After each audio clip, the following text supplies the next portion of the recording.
Bonjour, bonsoir à tous et bienvenue dans ce Point Culture. Point avec un G comme j'ai pas envie de me prendre un procès par pitié, c'est juste une parodie, de toute façon la vidéo est pas monétisée. Les mangas donc. Deux précisions importantes concernant cette vidéo. D'abord, en réalité, je parlerai des mangas et des animés, donc à la fois de la version papier et de la version pas papier. Enfin si, jusqu'au développement des techniques de dessin sur ordinateur dans les années 2000, l'animation se faisait sur papier également.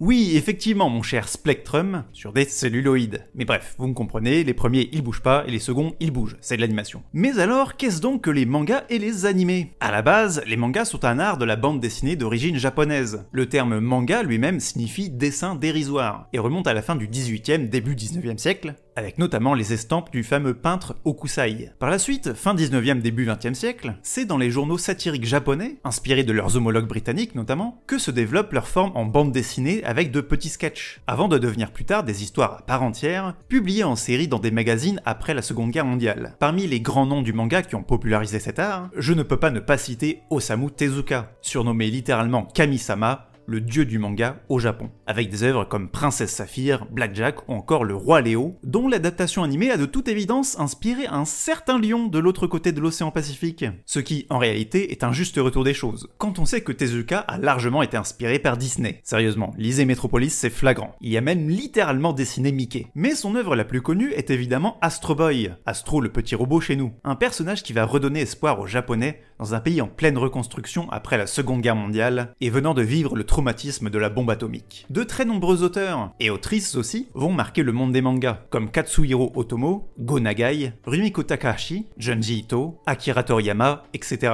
Aujourd'hui, les mangas sont lus dans le monde entier, et la France est le deuxième pays consommateur de mangas derrière le Japon. Les codes du manga se sont répandus à l'international, et de plus en plus d'auteurs non japonais dessinent du manga, notamment des Coréens comme Boichi, mais aussi des Français, Cocorico, comme Tony Valente, tous les deux publiés au Japon. Si bien qu'aujourd'hui, l'origine japonaise n'est même plus un critère des mangas, qui se définissent davantage par leur forme et tous les codes qui y sont associés. Du côté des animés, Osamu Tezuka est également un des premiers grands acteurs de la japanimation, ayant notamment démocratisé des techniques d'animation limitées afin de créer des dessins animés rapidement. Techniques qui sont encore utilisées aujourd'hui, même si les moyens technologiques ont évidemment évolué. Là aussi, de grands noms de la japanimation ont apporté leur lettre de noblesse, comme Hayao Miyazaki, le réalisateur qui a ouvert la brèche des animés au grand public. Mais on pourrait aussi citer Satoshi Kon, qui a fait Perfect Blue ou encore Paprika, et malheureusement décédé beaucoup trop jeune à l'âge de 46 ans, Kunihiko Ikuhara, un réalisateur déjanté qui a apporté sa patte à l'animé Sailor Moon, avant de réaliser des bizarreries comme Yurikuma Arashi, un animé qui est une sorte de jeu de loup-garou avec des ours lesbiennes, je ne plaisante même pas. On a aussi Naoko Yamada, animatrice et réalisatrice des adaptations animées de K-On! Et A Silent Voice, pour le studio Kyoto Animation. Mais la japanimation, ce ne sont pas que des réalisateurs. Un tas d'autres métiers entrent en jeu dans cette industrie, avec des scénaristes comme Mari Okada, des compositeurs comme Shiro Sagisu, et évidemment toutes les petites mains qui dessinent toutes ces images et sont créditées à la fin de chaque épisode. Qu'on parle des mangas ou des animés, s'il y a bien un terme qui peut qualifier ces deux pans de la culture japonaise, ça serait l'efficacité. Tout est fait dans un manga ou un animé pour proposer le meilleur rapport qualité-quantité possible et la plus grande accessibilité au public. Un découpage ou une mise en scène très cinématographique, des personnages très expressifs, des rebondissements à des moments clés, comme la fin d'une page pour nous inciter à la tourner et continuer l'histoire. Bref, une efficacité qu'on retrouve également dans la manière dont les mangas et animés sont produits, avec des chapitres et des épisodes qui sortent souvent de manière hebdomadaire à une vitesse hallucinante par rapport aux autres industries du divertissement. Rapidité qui a malheureusement un coût humain sur ses travailleurs, payés au lance-pierre, bossant beaucoup trop d'heures par semaine, et se ruinant la santé pour achever leurs histoires avant la fameuse deadline. Je veux dire, les mangaka ont une espérance de vie 20 ans inférieure à la moyenne du Japon. Ça montre bien qu'il y a un problème, surtout qu'aujourd'hui on n'a jamais eu autant de mangas et d'animés qui sortent chaque saison, dont une bonne partie sont assez oubliables et oubliés. Donc, si on veut que cette culture perdure, il n'y a pas de secret, il va falloir remettre en question la façon dont elle est produite. Tout comme le théâtre, le cinéma ou les comics,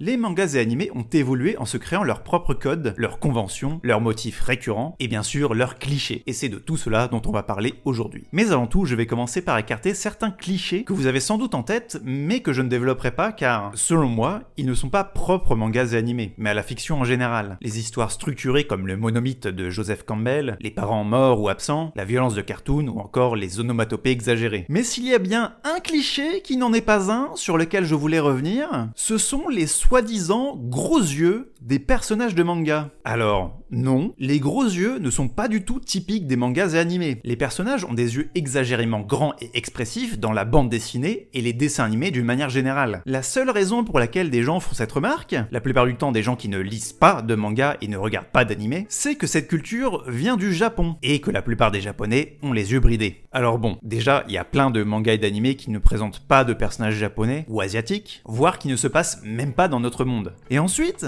c'est totalement con comme remarque. Parce que d'une part, ça vient d'un point de vue biaisé qui voit les traits faciaux occidentaux comme la norme, alors que non, ça ne l'est pas. Et d'autre part, les personnages de BD franco-belges et de comics non plus n'ont pas de chara-design réaliste pour la plupart. Est-ce que vous avez les yeux collés entre eux et plus haut que large comme dans Astérix ou les Schtroumpfs? Je ne crois pas. Bref, après cette intro beaucoup trop longue, voici un top 20 des clichés dans les mangas et la japanimation, classés arbitrairement par ordre des plus génériques aux plus spécifiques. Numéro 1, les cheveux colorés et coupes improbables. S'il y a bien un élément qui s'est imposé comme une norme dans la japanimation, c'est bien celui-là. C'est plutôt rare de trouver un animé sans cheveux colorés ou forme exubérante, même dans un contexte réaliste et contemporain. Même dans des animés très sérieux comme Erased, on trouve des nuances entre les personnages. Ou encore Terror in Resonance, où tu vois tout le monde avec des cheveux naturels, et puis d'un coup, paf, un perso avec une coupe afro-blanche et les yeux violets. Bref. Vous vous demandez sûrement pourquoi ces personnages ont des coupes si élaborées. Si, je le sens que tu te le demandes. En fait, ça a plusieurs utilités. Tout d'abord, ça permet simplement de mieux distinguer les personnages les uns des autres. Ensuite, les couleurs ont souvent une signification. Les couleurs froides pour les persos sérieux ou introvertis, les couleurs chaudes pour les persos actifs ou extravertis, le rose pour la féminité, etc. Il faut noter que les couleurs de cheveux extravagantes ne sont généralement pas perçues par les personnages eux-mêmes. Dans l'anime, personne ne se dit « Oh tiens, c'est bizarre, pourquoi un tel a les cheveux violets ?» C'est ce qu'on appelle une convention. En gros, c'est comme un code que doit admettre le spectateur pour que l'auteur puisse raconter son histoire. Un bon exemple de ces différentes caractéristiques, c'est l'anime Evangelion. On a Asuka, étrangère, énergique, à la personnalité très affirmée, avec de longs cheveux roux et les yeux bleus. L'exact inverse de Rei, une fille japonaise, calme et en retrait, aux cheveux bleus, courts et aux yeux rouges, qui révèle au spectateur son côté mystérieux sans qu'aucun autre personnage ne le relève. Evangelion est une série avec de nombreuses symboliques subtiles, sincèrement, regardez-la. Numéro 2, c'est le moment où je dois vous avouer que j'ai dû tricher pour me limiter à 20 points en créant des catégories très générales car je ne pouvais pas me restreindre à une seule en particulier. Et c'est le cas notamment pour ce que je vais regrouper dans ce point, les expressions exagérées. Alors, tout comme les gros yeux, les expressions exagérées, il y en a plein dans la bande dessinée d'une manière générale. Cependant, les mangaka, c'est-à-dire les auteurs de manga, ont créé au fil du temps leur propre code, parfois liés aux restrictions de leur médium. Un exemple tout simple, dans les BD, pour montrer un personnage qui rougit,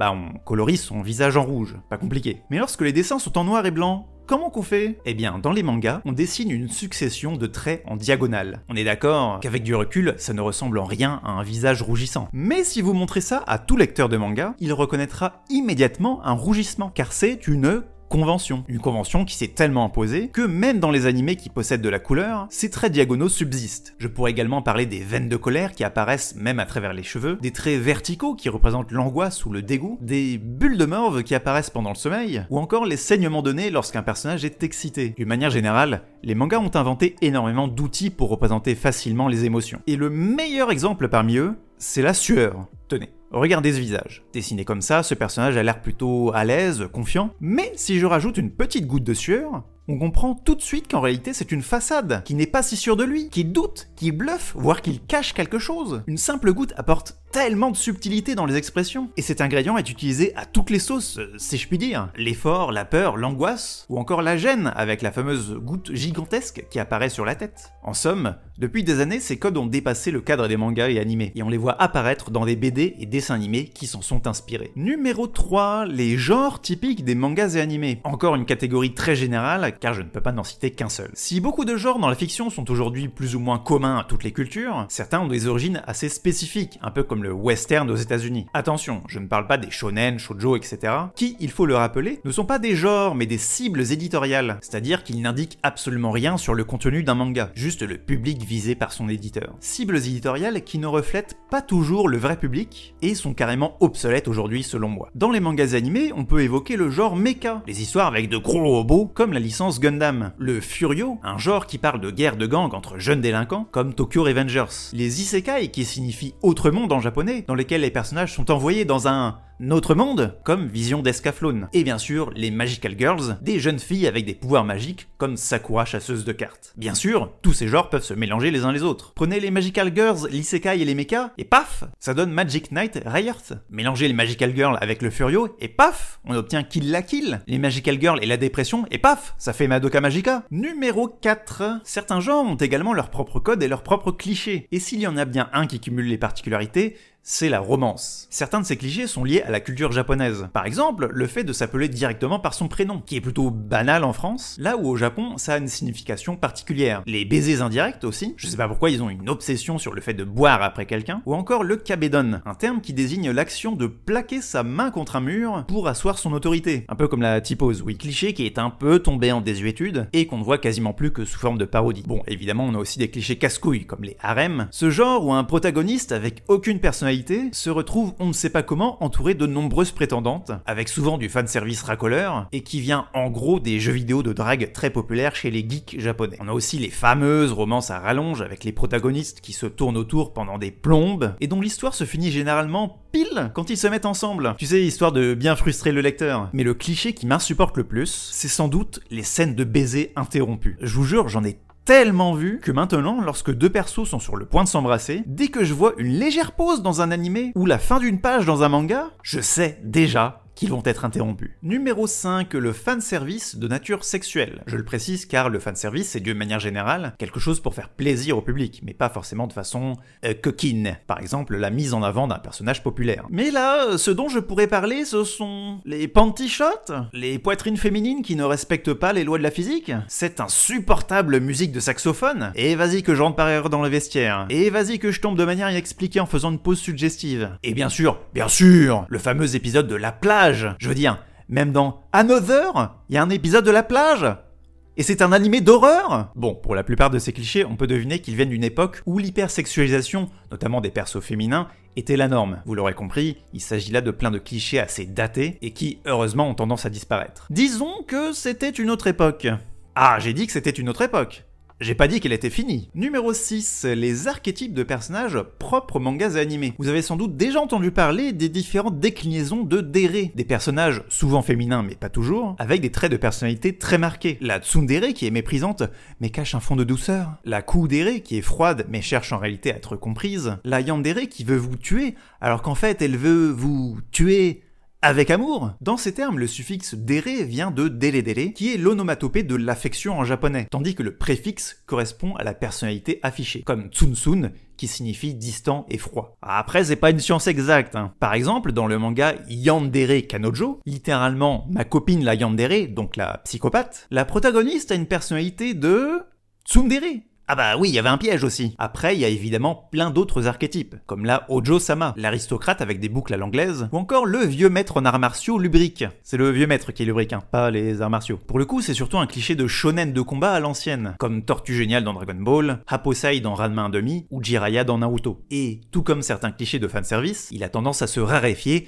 ce qui n'est pas pour me déplaire. Numéro 7. Comme beaucoup de protagonistes de mangas animés sont des adolescents, le contexte se situe souvent dans un milieu scolaire, avec de nombreux éléments récurrents qui y sont attachés. Même sans compter tous les animés et mangas sur le sport, qui se déroulent souvent au sein d'un club d'une école, on a énormément d'œuvres qui tournent autour d'un club. Des clubs artistiques, des clubs d'airsoft, des clubs d'occultisme, des clubs de pouvoir surnaturel, des clubs de prosélytisme religieux. Il y en a pour tous les goûts. On a aussi le fameux cliché du nouvel élève qui arrive mystérieusement au milieu de l'année. Le festival de l'école dans lequel les élèves créent généralement un maître-café, une pièce de théâtre ou une maison hantée, et bien sûr le bureau des élèves, organisme ultime qui possède limite le droit de vie ou de mort sur les élèves, de manière littérale dans Prison School ou Utena par exemple. En bref, on sent que le milieu scolaire dans les mangas animés, c'est important. On ne déconne pas avec l'école. Tu es maudit avec des pouvoirs que tu ne contrôles pas comme dans Kokoro Connect. Rien à battre, tu vas en classe. Tu pensais pouvoir sécher les cours parce que c'est soi-disant la fin du monde, comme dans l'arme ultime. T'as intérêt à avoir révisé tes examens. Numéro 8, les cris de techniques spéciales. En effet, dans la plupart des mangas animés de sport, d'arts martiaux et de bagarres d'une manière générale, on trouve des personnages dont les attaques spéciales ont des noms précis et qui les gueulent au moment de les utiliser. Ça peut être lors de la préparation comme le Kamehameha de Goku, lors de son lancement comme le Rasengan de Naruto, voire après avoir été lancé comme le Hokuto, Hyakuretsu Ken, de Ken le survivant. Ah, parce que oui, ça serait con que ton adversaire soit pas au courant du nom de ton attaque juste avant de décéder. Il peut s'agir également d'incantations de magie comme Lina dans Slayers ou Megumin dans Konosuba. Alors évidemment, la raison première de ce cliché, c'est parce que c'est plus classe. Ça permet de donner plus de personnalité à son personnage en customisant ses attaques. Mais, et si je vous disais que crier le nom de sa technique a une véritable utilité? Oh. Alors, c'est une théorie personnelle, mais je pense que le cri des attaques vient du Kiai, une technique de libération d'énergie en vidant l'air de ses poumons qui permet de contracter ses muscles au moment de porter un coup. Pensez aux joueurs de tennis qui crient au moment de frapper la balle ou aux lanceurs de javelot. Le Kiai a d'ailleurs été institutionnalisé dans le karaté et le kendo, deux arts martiaux d'origine japonaise, dans lesquels il est obligatoire de pousser un cri au moment de porter un coup pour pouvoir valider son point. Alors évidemment, dans les mangas animés, c'est pas réaliste, car les noms sont généralement beaucoup trop longs pour servir de Kiai. C'était d'ailleurs déjà parodié dans Dragon Ball, lorsque Rikum prépare sa super attaque ultime, et qu'il se fait stopper par Goku qui lui assène un coup de coude, avant même qu'il ait le temps de finir sa phrase. Numéro 9, une autre convention qui n'est pas près de disparaître, les transformations. Qu'il s'agisse de différentes formes de combat dans les shonen, ou d'une séquence de changement de tenue dans les Magical Girls, on ne déconne pas avec les transformations. Dans les séries des années 80-90, généralement c'était ces séquences qui étaient les mieux animées pour ensuite être réutilisées à chaque épisode, ce qui est un bon moyen d'économiser du temps d'animation sur le long terme. La convention veut qu'une transformation ne soit jamais interrompue, un peu comme si les persos qui se transforment arrêtaient le temps ou bénéficiaient de frames d'invincibilité comme dans les jeux vidéo. Bon, en vrai, comme pour les noms des attaques, c'est pour que ça soit plus classe. Et parfois, c'est pour les besoins du scénario, comme Goku qui laisse Freezer atteindre 100% de sa puissance alors qu'il pourrait l'achever tout de suite. Tout ça pour allonger le combat. D'ailleurs, bien que rares, les interruptions existent, comme dans l'épisode 102 de Sailor Moon où celle-ci se fait stopper au début de son incantation, ou encore dans l'un des seuls moments un peu marrants de Dragon Ball Super, lorsque C17 interrompt la transformation de l'équipe de Brian. Enfin, marrant. Qui aurait pu être marrant si le gag ne traînait pas autant en longueur. Numéro 10, il y a bien une chose que les mangas animés veulent nous apprendre, c'est que le plus important, ce sont les amis. Ce qui est un mensonge. La preuve, j'ai très peu d'amis et tout va bien dans ma vie. Qu'est-ce que je disais ? Ah oui, le pouvoir de l'amitié. Dans la plupart des mangas animés, les protagonistes vont former un groupe d'amis et s'épanouir à travers ces relations. Mais surtout, l'amitié va servir de justification pour expliquer les retournements des situations sous forme de justice karmique. En gros, si tu fais le bien autour de toi, le sort te le rendra. Ça, c'est un outil scénaristique qu'on voit partout dans la fiction, mais qui ici s'applique particulièrement à l'amitié, surtout dans les shonen. Ce sont les camarades qui se sacrifient pour permettre aux héros de continuer leur quête, dans les Chevaliers du Zodiaque ou Naruto par exemple. C'est Sangoku qui se transforme pour la première fois en Super Saiyan à la mort de Krillin sur Namek, ou encore de manière littérale, c'est Edward Elric qui pète la gueule à coups de poing au boss final, pendant que tous ses amis l'encouragent en mode « Ouais, vas-y pendant qu'on te regarde sans rien faire ». Pareil, c'est un cliché qui date. L'amitié fait partie de la devise du magazine Shonen Jump, et si ça ne va sûrement pas disparaître, ça va peut-être se raréfier avec la diversité des thèmes des nouveaux mangas qui sortent de nos jours. Numéro 11, les tournois et ou examens. Je mets les deux ensemble car, en plus de parfois se confondre, ils présentent souvent des schémas scénaristiques similaires. Forcément, avec une grosse présence des combats, des écoles et des écoles de combat, il est logique d'observer l'importante présence de ce cliché dans les mangas. Une fois n'est pas coutume, Dragon Ball a largement contribué à sa démocratisation dans les shonen. C'est simple, Toriyama en a foutu partout, même quand ça sert à rien, comme le tournoi de Cell dans l'arc des cyborgs, qui n'est même pas vraiment un tournoi d'ailleurs. Même en dehors des combats, on trouve quasi toujours de la compétition dans les mangas et animés de sport, et même de musique, du genre les 3 saisons de Son Euphonium, un animé sur la musique classique, ce sont totalement des arcs de tournois. Les tournois et examens dans les shonen sont parfois critiqués en tant que facilité de scénario, et parce qu'ils mettent en pause le récit. Même si parfois ils peuvent être utilisés de façon créative, comme dans Hunter x Hunter, c'est vrai qu'ils sont souvent là pour le fanservice, et combler la curiosité du lecteur ou spectateur, qui se pose la question « Qui c'est le plus fort entre un tel et Trucmuche ?» Sans doute les mêmes qui se demandent qui est le plus fort entre Superman et Sangoku, alors que la réponse est évidemment Sailor Moon. Numéro 12, ça fait beaucoup de points qu'on enchaîne qui concernent surtout les mangas shonen, et c'est pas étonnant car c'est un genre particulièrement codifié. On va continuer une dernière fois car on va parler des protagonistes qui tirent leur pouvoir de ce qu'ils combattent.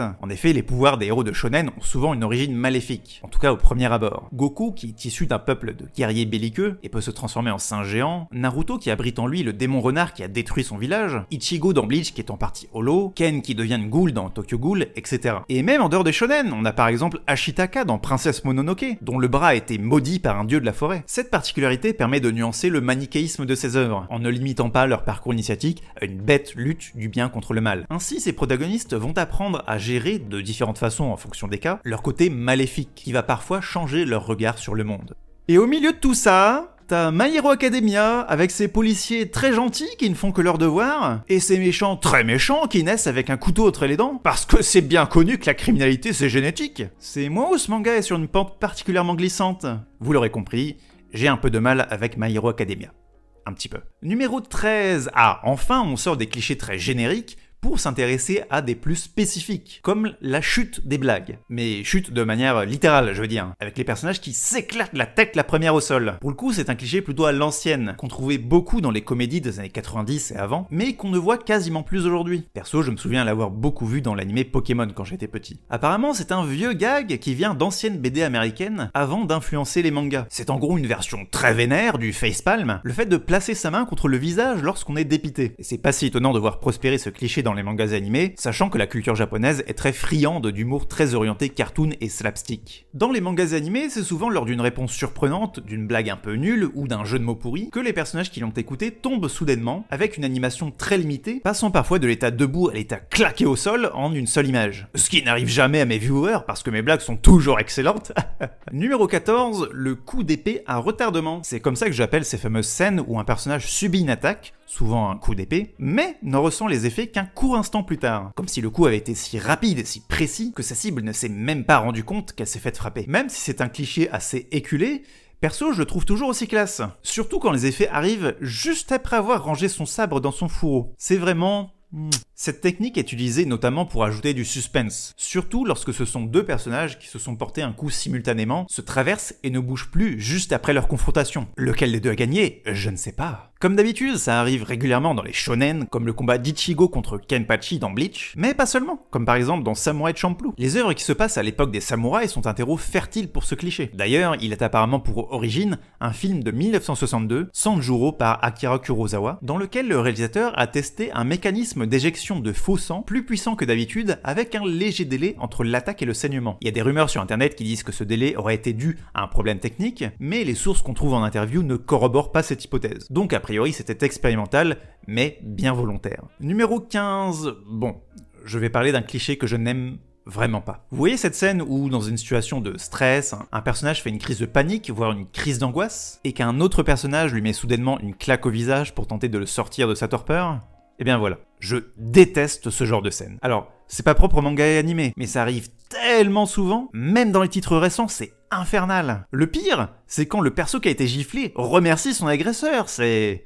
juste non. Alors, je ne vais pas vous faire l'insulte de vous conseiller de ne pas frapper les gens, ni de reproduire quelque chose que vous voyez dans la fiction, alors je vais baser mon argument sur le manque de réalisme. Non, il ne faut surtout pas faire ça dans ce genre de situation. Si quelqu'un a l'air de se réveiller, en fait c'est parce qu'en se prenant une claque, on entre dans un état de sidération pendant lequel notre cerveau nous stoppe pendant un instant. Donc c'est pire en fait. Bref, voilà, c'est bien un cliché parmi tous ceux dont j'ai parlé ici que je souhaiterais voir disparaître définitivement. Ce serait celui-ci. Numéro 16. Si jamais vous vous retrouvez dehors dans un animé alors qu'il pleut, sans capuche ni parapluie, vous avez 100% de chance de tomber malade. C'est prouvé, oui, c'est vérifié. Plus sérieusement, c'est un vieux cliché qui existe dans la vraie vie, où les gens croient que c'est le fait d'avoir froid qui rend malade, parce que ça donne des frissons et le nez qui coule. Alors, est-ce qu'il faut rappeler, en 2025, que ce n'est pas le froid qui cause les maladies, mais les bactéries, les virus et autres formes d'infection? T'as raison. Vu la période compliquée qu'on vient de connaître ces dernières années, on n'est jamais trop prudent. Alors, je le rappelle, ce n'est pas le fait d'avoir froid qui rend malade. Dans les mangas animés, c'est surtout une excuse qui mène vers un autre cliché, la fameuse scène où un personnage prend soin d'un autre tombé malade, en lui prenant sa température, en lui épongeant le front, ou encore en lui préparant un bouillon de riz. Parfois, c'est pour éviter de tomber malade qu'un perso invite un autre chez lui pour prendre une douche et sécher ses vêtements. Ces scènes sont des classiques de la romance dans les mangas animés, ce qui voudrait dire que la pluie est peut-être la solution pour résoudre le faible taux de natalité au Japon? Ou ça, oui, ça marche aussi. Numéro 17, alors celui-là il est un peu long. Le cliché c'est un personnage féminin court avec un toast dans la bouche parce qu'elle est en retard pour son premier jour à l'école. Elle dit Chikoku 2 fois, ce qui signifie en retard en japonais. Elle arrive à l'angle d'une rue, percute un autre personnage, tombe en arrière, montrant sans faire exprès sa culotte, donc combo avec le cliché du panty shot, demande à son interlocuteur s'il l'a vu, celui-ci répond que non, elle repart car elle a pas le temps, et comme par hasard, arrive en tant que nouvel élève, triple combo de clichés, dans la classe du mec qu'elle a percuté juste avant, qui deviendra par la suite son intérêt amoureux. Ah oui, là on est sur du bien spécifique. Même s'il est très connu, il a carrément sa propre page Wikipédia en français, c'est un cliché assez obsolète aujourd'hui. Depuis pas mal d'années, ses seules apparitions sont quasi toujours des parodies, comme dans l'épisode 26 d'Evangelion, qui reproduit cette scène à l'identique, ou dans le premier épisode de Danshi Kokosei no Nichijo, ou alors il s'arrête simplement à un perso féminin qui court pour aller à l'école en mangeant un toast, comme dans Keion ou Madoka Magica. L'origine précise de ce cliché n'est pas connue, et pour cause. Apparemment, il n'existe pas une scène originelle spécifique avec toutes les conditions réunies. Il s'agirait plutôt d'une réunion de plusieurs clichés séparés venant des mangas shoujo dans les années 60 et 70. La première itération semblant venir de Sasai-san en 1962, un ancien manga très populaire au Japon et dont l'adaptation animée se trouve être la série animée la plus longue du monde car elle est en cours depuis 1969. Numéro 18, il y a un type de scène que vous avez sans doute déjà vu un certain nombre de fois, mais à laquelle vous n'avez peut-être pas fait attention. Présente notamment dans les animés de romance, lorsque la lune est visible, un personnage dit alors « Tsuki ga kirei », la lune est belle en japonais. Expression qui est une façon indirecte de dire « je t'aime ». D'après la légende, car oui, il n'y a aucune source qui le confirme, cette expression viendrait de Natsume Soseki, un écrivain japonais de l'ère Meiji, fin 19e, début du 20e siècle. Pendant qu'il était professeur, un de ses élèves cherchait à traduire « I love you », et Soseki aurait proposé « Tsuki ga kirei desu ne »,